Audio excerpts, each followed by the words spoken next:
Yo, what's up guys? Welcome back to another video. This is a reaction to why is college football so popular in the South. I've never done a video directly talking about why this is the case. I know it is the case. And I think it is definitely in terms of the best college teams, they tend to be in the South.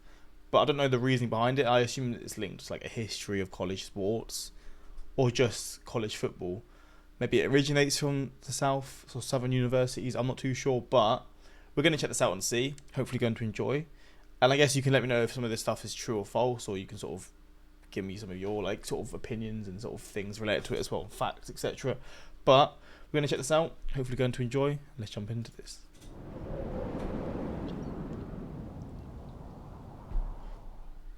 Howdy, it's Kyle talking about college football and why it's so popular in the Southeast. I think many people, especially non-Americans, don't understand why college sports can be so popular in the US, but It does not baffle me now, but it still really intrigues me how college sports are just so big. Just because that is such a cultural difference. And I love it because it's just one of those things that the experience for the college athletes, but also the experience for the people who are going to the universities or the colleges, and also the people in the local areas. It gives you like something to root for and be proud about. But it's just so interesting to me. I don't know if this will go specifically into like the history of just college sports in general or just college football, but maybe there's one out there that can sort of go into why college sports are so big in America. I would definitely check that out if someone's got a link to a video like that. more specifically why college football is the single most popular sport in the entire southeastern region of the country. Maybe not specifically cities like Dallas, New Orleans, or Miami, but for the rest of the Southeast, college football is the single most popular sport. When I moved from California to South Carolina in 1999 for graduate school at the University of South Carolina, I knew that college football was way more popular in the Southeast than in the West, but I still wasn't prepared for what I would experience because South Carolina isn't exactly Alabama or Georgia, but every single home game there would be 80,000 people there screaming, and I was there the year they were 0-11. They were the single worst team in all of college football. Not a case of they would have been 4-7 if they were in some other league. No, they would have been 0-11 no matter what they played in. But despite that, there would be 80,000 people there each week. 40,000 yelling game, 40,000 yelling Cox, and who doesn't love 40,000 people yelling Cox at the same time? But despite how bad they were, and it was laughably bad, the stadium was packed every weekend. So how can that possibly be? How can college football be so popular in a place that's really not huge? Really not that good, hardly ever. So how can it be so popular there? And that's not even counting places like Texas or Alabama. When people talk about why college football is so much more popular than the NFL in the Southeast, it often goes back to how there just weren't any NFL teams in the South for the longest time, and people just had to root for the college team if they wanted to watch football, and it was more local pride, just something to watch your local state play. So I want to take a look at the history of the NFL, take a look at just where the teams were originally and how they expanded and moved through the years. So the NFL goes back to 1920. The NFL? When it was called the American Professional Football Association. These are the teams. But it was renamed the National Football League in 1922. So you look at the original league, it's all teams from the Northeast and Midwest, and especially some teams in places you wouldn't expect, like Decatur, Hammond, and Muncie. And this would make sense because So I guess with that, obviously, if most of the teams are in the North, the South they've got to have something, right? You can't just have nothing. So I assume that's sort of where he's going with this. American football got its start in the Northeast and originally spread to other parts of the Northeast and the Midwest originally, but by 1920, it has definitely spread into the South. And then in the 1940s, you had some big changes as well, some new teams changing their names. And by 1940s, you start to recognize many more of the names in the league. But still, all of these teams are located in the Northeast or the Midwest. And so why are all of these teams located? It's fair. These are a lot more recognizable now. There was 2 Chicago NFL teams. The hell? Green Bay Packers, of course. I mean, some of these, like the Cardinals, yeah. But I guess the Chicago Cardinals moved to... Who are the Cardinals? Is it the Arizona Cardinals? I think. Brooklyn Dodgers. New York Giants, Philadelphia Eagles, Pittsburgh Steelers. So some of them are still the same. Washington Redskins, they changed their name, right? Only in this part of the country. Again, football was still popular in the Southeast. Maybe not. And there certainly wasn't difficulty in travel. The distance between New York and Chicago was about the same as New York and Atlanta. But despite the popularity of football in the South, the NFL could not expand to the South because the South was still segregated. By the 1940s, the major sports leagues were desegregated and the leagues were expanding to places outside of the traditional Northeast or Midwest. But they were not able to locate in the Southeast because of segregation. So you can see in 1947, teams in Los Angeles and San Francisco were added. Now, it is worth noting that in 1946, they did expand a team in Miami, but it only lasted 1 year. And one of the reasons why the team folded had to do with segregation. There were issues with the stadium and the locker rooms and stuff like that, so the team had to fold. It is worth noting that the NFL did have a team playing in Louisville, Kentucky for a few years well before the end of segregation. Pro baseball also has a history in Louisville as well. However, neither of those two teams played for very long, but Louisville did have teams playing in those pro leagues. My hypothesis is that the history of Kentucky has been much more shaped by the fact it shares a border with Illinois, Indiana, Ohio, and West Virginia, and less so with Tennessee. Think about where most of the people in Kentucky live. They live in the Louisville metro area along the Ohio River or along the current I-64 corridor, Frankfort over to Lexington. It's not northern Kentucky, but it's northern part of the state. And then you have the part that's actually called northern Kentucky, the Cincinnati suburbs. Most of the other people are also along the Ohio River, whether across from Evansville, Indiana, or in Paducah, or maybe they're outside of Huntington, West Virginia. But you look at the Kentucky-Tennessee border, there isn't a whole lot going on there. So throughout most of its history, Kentucky has kind of looked north. So with that, perhaps Louisville was a little more lax with its segregation. Maybe they didn't really enforce it that much, but the leagues did try to expand there, although the teams didn't last very long. And then it wasn't until 1960 that the first teams in the South were added to the NFL. Oh, damn. That's when the Dallas Cowboys came to existence, but also the Houston Oilers and the AFL.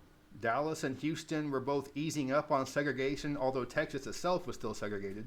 But regardless of any of that, the NFL felt it was okay to expand to Dallas in 1960.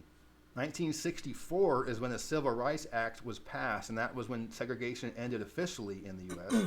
So that meant states and cities could no longer officially segregate, and pro sports That leagues is so mad that was only in 64. were free to expand That's anywhere crazy they to wanted. me.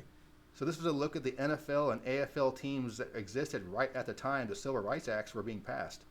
And as you can see, except for the Dallas Cowboys and Houston Oilers, nothing in the Southeast. However, 1966, the first year after the Civil Rights Acts, the NFL immediately expands to Miami and Atlanta. And then in 1967, they add New Orleans. But because this was the late 1960s, before NFL teams made it to the South, college football had already been very popular for a long time. Makes sense. College football remained segregated in the Southeast up until the 1970s. Damn. So take a look at What this the photo fuck? of the 1955 Michigan State University Rose Bowl champions. Two things of note here. One, the team was obviously integrated even though it's 1955. And the other item of note is that Michigan State won a Rose Bowl? What? Now take a look at this photo of the 1969 University of South Carolina roster. 5 years after the end of segregation, every single player is white, and in fact, the first black player for South Carolina was 1972. Jesus. 1972, and even then, there was only one black player on the entire team.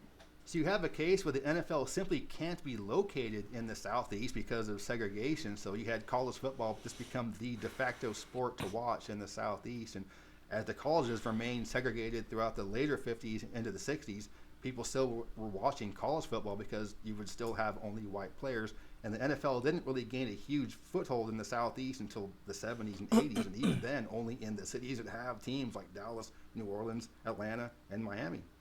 But even in Atlanta, but other Southeast NFL cities as well, such as Nashville and Jacksonville, college football is still more popular. So as a scientist, I have to look at maybe the things happening in the late 60s in the NFL were just coincidence. The AFL and NFL were merging at the time, so maybe there was going to be expansion and it was going to be in the Southeast anyway. So I have to look at other things could be going on. It might not have just been civil rights. So just take a look at the NBA to see if there's any kind of correlation there. So you go back to the beginning of the NBA in the 1940s, and it's the same thing as the NFL. All of the original teams are located in the Northeast or the Midwest, and also one in Toronto. And here's a look at the teams in the NBA at the time that the Civil Rights Acts were being passed. So as you can see here, they have expanded to LA and San Francisco, but still nowhere into the South. However, in 1968, the St. Louis Hawks moved to Atlanta, and then in 1971, the San Diego Rockets moved to Houston. Okay, well, what about Major League Baseball? Is it the same thing there? It's the exact same thing. Look at the Oh roster of God. teams in 1949. They're all from the Northeast or the Midwest. Major League Baseball itself integrated in 1948, and this is the list of the teams in the league in 1949. As you can see here, they're all from the Northeast or the Midwest. And here's a look at the league right before the Civil Rights Act of 1964 was passed. By this time, teams are located in Los Angeles and San Francisco, and in 1962, a team was added to Houston. So again, another team from Houston getting into a pro sports league just before the Civil Rights Acts were passed. I'm not sure if segregation was a little more lax. People looked the other way a little more often than Houston, but either way, they got pro sports teams just before segregation ended. But right after segregation ended in 1966, the Milwaukee Braves moved to Atlanta. And in 1972, the Washington Senators moved to Dallas and became the Texas Rangers. So we're seeing the same trends all throughout these leagues, whether it be... That's so interesting. I didn't know there was going to be this sort of history in terms of the sports. Especially like that. It seems quite recent. And realistically, like, that isn't that long ago. That's just NFL, wild. NBA, or Major League Baseball, they were all entirely located in the Northeast or the Midwest originally, and then located to the West Coast long before the Southeast, and wouldn't go to the Southeast until after segregation ended. So think specifically about Atlanta. In 1965, they had no pro sports teams, but by 1968 had NBA, NFL, and Major League Baseball. That's pretty crazy. By the time the pro sports teams came to the Southeast, college sports had already been ingrained in the culture and traditions of the Southeast, with just decades of people getting behind the local college team. And so that continues to today, with maybe your parents or grandparents were big Alabama or Arkansas fans or whatever, and they pass it on to you, and that just continues to today. So although today it's no longer because of segregation and stuff like that, but that is what started why college football is just so much more popular in the South than the rest of the country.